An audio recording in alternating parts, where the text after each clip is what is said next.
our property owners. That's something that we can't afford to constantly do. Okay, if you pull into Nashville right now, you can probably count about 40 cranes in the air. They're experiencing record growth.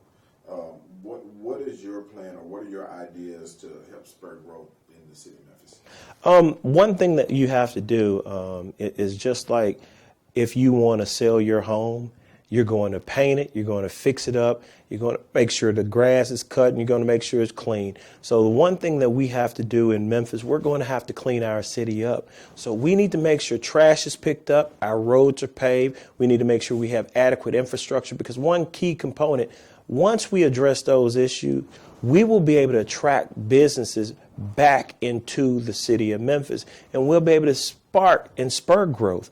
It's not rocket science. It's just we have to go back to the basics. Provide adequate services. Government needs to understand government role. Government is not the overall catch-22 economic development engine, but government can provide incentives and spark economic development growth. But we don't take care of the basics in our city, and that's one thing I'm an advocate for, providing the basics. And we're going to provide the basics in District 7, and it's going to catch like wildfire throughout the city of Memphis. And you spoke on incentives. In Nashville's, in their, strategy to spur that growth, and they're obviously successful at it, but they use minimal pilots. What are your thoughts on pilots? The Memphis City Council and Shelby County Commission back in 2011, they gave away the store. They created the Economic Development Growth Engine, which is known as EDGE. The council nor the commission has autonomy over pilots. But when a pilot is granted, the first people that get blamed for pilots are the council members or the commissioners. I think the unfortunate part of Memphis, we are blessed and we are cursed. We're blessed because we have a great location, geography location in the United States. We're in the center. So commerce, perfect. But we're not blessed because we have so many states and cities bordering us. So we have a lot of competition. DeSoto County will give you the store, basically, because the state of Mississippi. So if we get a new business to move down here, the state will make a decision to give extra incentive. Same thing with Arkansas. Right now, Crittenden County is courting two businesses in District 7. That's Bungie and that's Cargill, the grain elevators. So I've been working with Cargill. I've been working with Bungie as we speak to try to maintain and keep those jobs in District 7. I don't just talk the talk, I walk the walk. This is what I'm doing to save businesses in our district right now. So therefore, I feel that sometimes we have to incentivize if we want to compete with our neighboring cities and states. All right. Talked about, crime, big issue. What will you do about crime in Arkansas? Man, crime is tough. It's tough. And, the unfortunate piece about this, I visit different parts of the district on a regular basis, and I see this. People call me and they say that it's unfortunate that they're having these problems. They can't sleep in their bed, but they're sleeping under the bed. It's a real issue. I think that we definitely will have to address it, but crime is bigger than what we think it is. If you back a man up into a corner, only thing he or she has to do is either fight or cave in. And typically you're going to come out swinging to get yourself out of that corner. And that's what we see in District 7.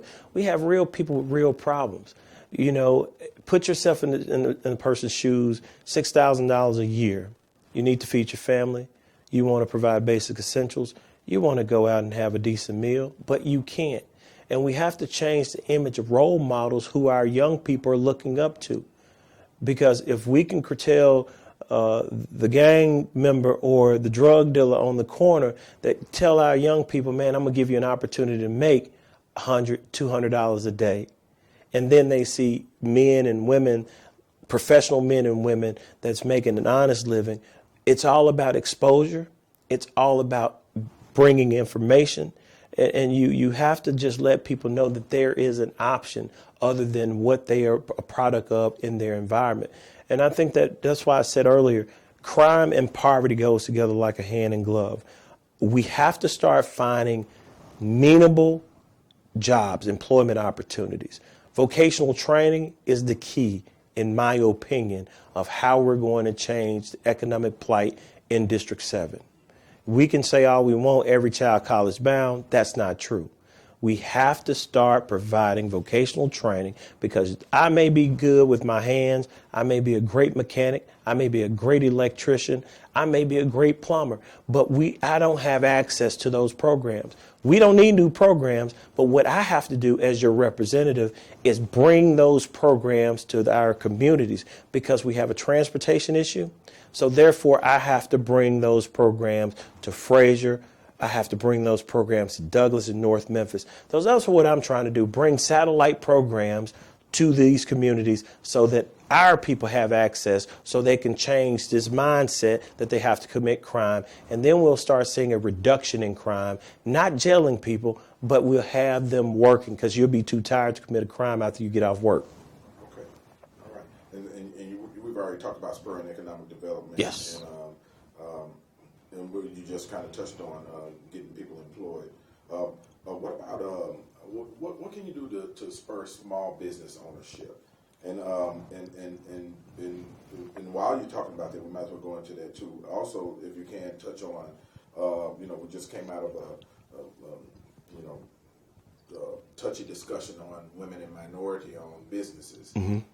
Being able to contract with the city. So, if you can just touch on your ideas for spurring small business ownership, and then also on minority and women-owned businesses. Okay. Contracting with the city.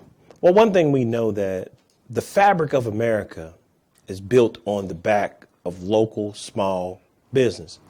It's those individuals that employs 1 and 2, 10 individuals. That is what make America America. Small business growth is important to changing the plight and changing the face of District 7. I think if we can start incentivizing and giving major corporations, the international papers, the IKEAs, the Electrolux pilot programs, then we should be able to spur local small business the same incentives that we offer the big business. That's a meeting that should take place with EDGE. And EDGE right now, they have this program where they're giving $75,000 loan, but a $75,000 loan cannot do anything that needs to be done in order for a small business owner to grow his or her business.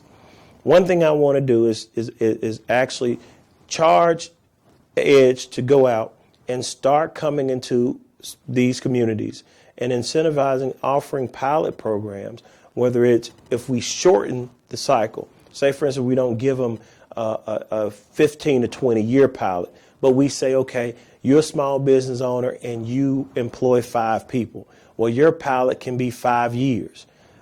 Then now we can start seeing small business owners save money, but also investing into their infrastructure, their equipment, their manpower. They can employ more people. So we have to start saying what we can't do and start realizing what we can do.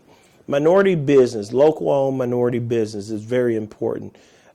We have excuses in the city of Memphis, and I know that the MMBC process to become a minority business, to register to say that you are a local or minority business, is very intimidating. It's a process that you don't want to go through, because they want to know your history, where you get your money from, how much money you had in the bank, who gave it to you, everything. Very intimidating. So I want to simplify the process, plan that I've already put in place based on the models other cities have used to become successful. If you're, say, for instance, if you're interested in painting and you want to do $500,000 worth of business, $50,000 worth of business with the city of Memphis, well, you shouldn't have to fill out an application that's thick. So you should be able to go in and fill out a simple sheet of paper, sign an affidavit swearing that you are who you say that you are. We need to know about you, your business, your insurance, if you have the capacity to do that. After you sign that business, now you're on the city's bid list. You're a preferred vendor, local minority-owned business. now you can do business with us. We've cut the red tape. We don't have an excuse. You can do business. Now, if you're trying to do $1 million plus, we need to know a little bit more because of your bonding capacity, what you have to do, what you have to provide in order to secure the job. That's how we're going to create successful minority, women-owned businesses in the city of Memphis. We're going to have to cut the red tape. We're going to have to stop making excuses. We're going to have to start putting our pen on the paper and attracting minority business and encouraging local and minority businesses to participate. And we have to be specific in this thing. We have to say African American businesses, because what they're doing now is they're using the word minority and they're bringing in the Hispanic businesses. They're bringing in the Indian business. They're bringing in the women businesses. And they're leaving out the African American business, but they're saying we're meeting our quota. So I think we have to be very specific. I want to see Hispanics with business. I want to see white women with business.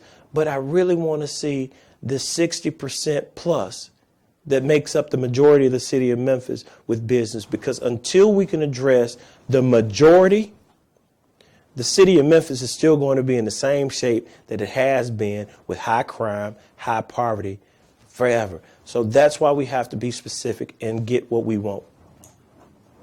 What are your thoughts on the city of Memphis being involved in education?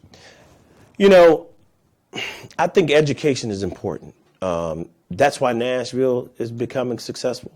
Nashville have, really, if you look at Franklin is becoming successful, Williamson County, because they have one of the best school districts in the state of Tennessee, free public education.